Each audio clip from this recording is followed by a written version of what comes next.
But now, given the kind of, the state that we're in, as articulated by you, from a debate perspective, do you believe that it is too late for us to engage on race-related issues, on transformation issues, or maybe, what should we do as a country right now? Well, I mean, it can't be too late, right? Yeah. Because what's the alternative? Mm-hmm. The last person to leave South Africa, please switch off the lights, and shut the door behind you.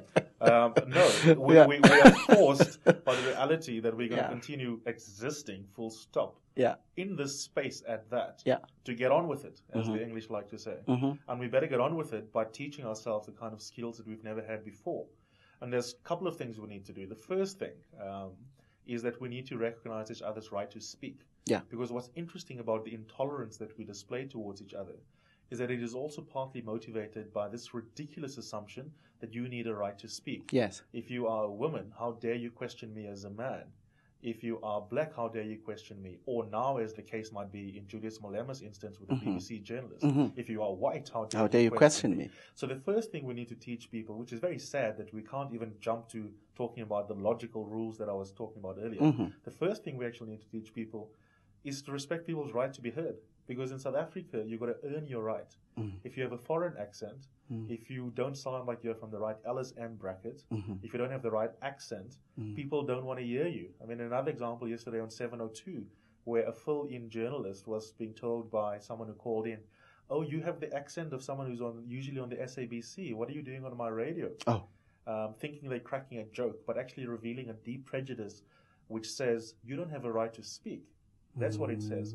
So we need to instill a culture in which people have an automatic right to speak rather than having to earn that right.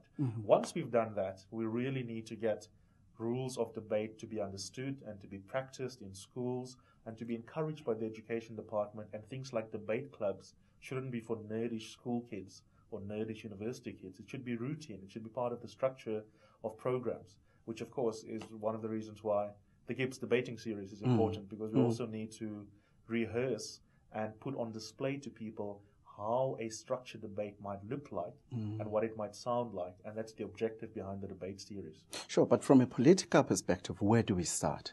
Well, the solution, which I know is going to be frustrating to many of us, is that it's partly medium to long term.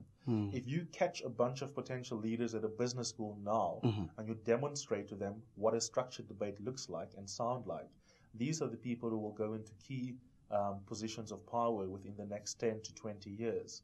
And then hopefully they can take that kind of new set of rules and cultural practices that they have been trained and given and instilled when they were being business students, say, or even just students, liberal arts students or what have you at universities.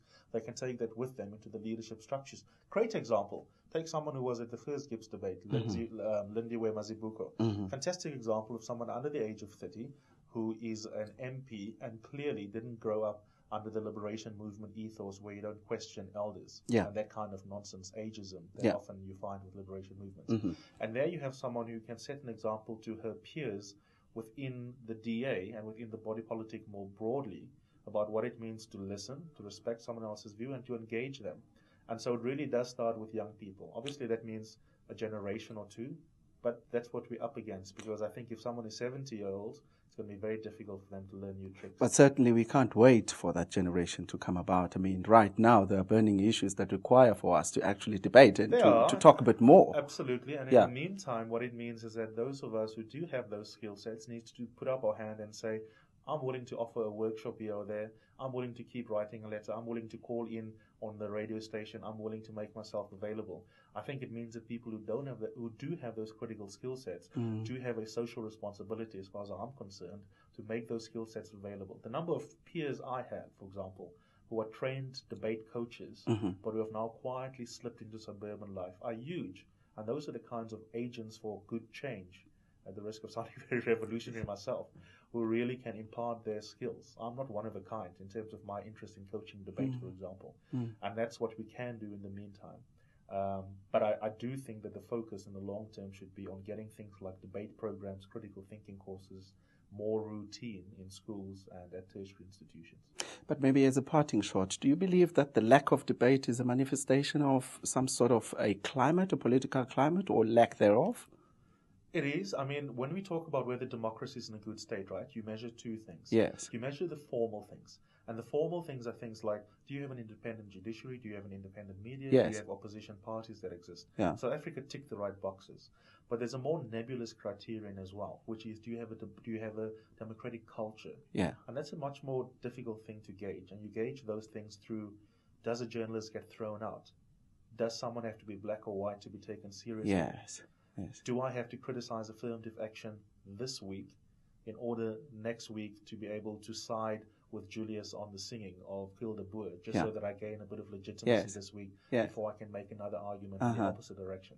Those are the kinds of things where South Africa is not doing well at the moment. And I do think that it means we have some way to go, even though we sometimes congratulate ourselves way too hastily.